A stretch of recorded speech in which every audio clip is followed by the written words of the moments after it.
you people not realise that you're there to represent the people of Sefton? We pay your wages. Why don't you represent us? Excuse me. No, never mind, excuse me. Why don't you represent us? And you noticed as well, it's quite white in here, isn't it? Fascists!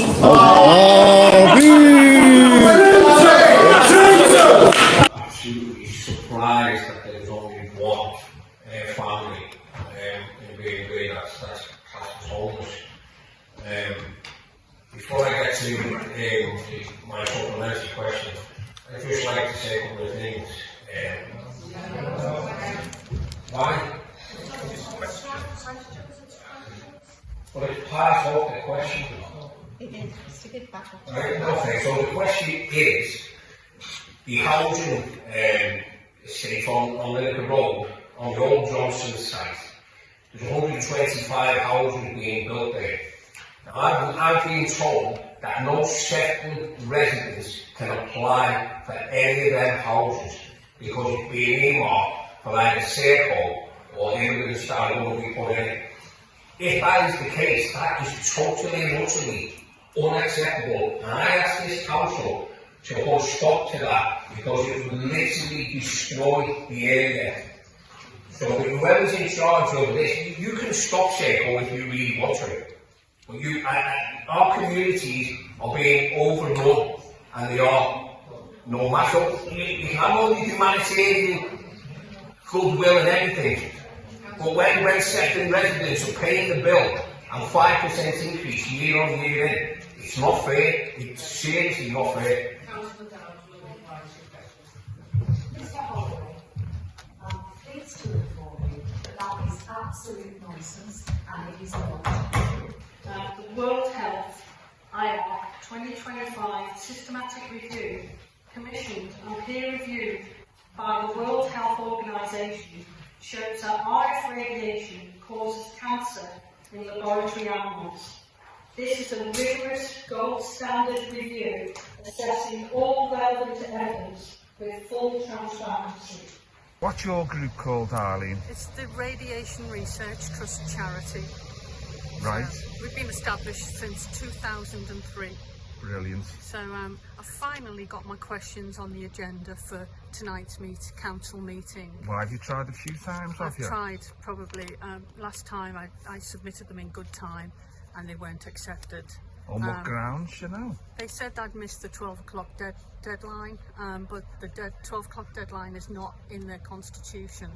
And plus, I'd reached the deadline in a day in advance. Wow. So I've got a complaint on the go about that at the moment. Right, yeah.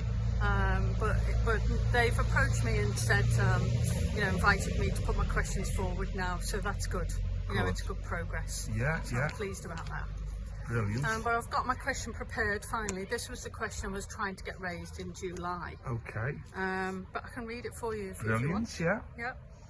Well, my question is, the Radiation Research Trust wishes to bring the Council's urgent attention to the latest findings of the World Health Organization's International Agency Research on Cancer, IARC's, latest research that was published in 2025. This comprehensive, systematic review concludes that radio frequency radiation causes cancer in laboratory animals. The findings of this significantly strengthen IARC's original 2011 classification of RF radiation as a Group 2B possible human carcinogen. In light of the new evidence, many doctors and scientists are now calling for RF radiation to be reclassified as a Group 1, a known human carcinogen. This raises serious concerns about the adequacy of the existing public exposure limits and the need for precaution in policy and planning. I've included a reference to the research. And my question is, how will Sefton Council take this new scientific evidence into account when approving planning applications for foam masts and 5G infrastructure, especially near vulnerable groups such as people living with cancer, cancer survivors, children and residents in schools, care homes, hospitals and private homes, in light of this emerging scientific evidence my question is asking Sefton Council if they are going to update their planning policies to better protect public health.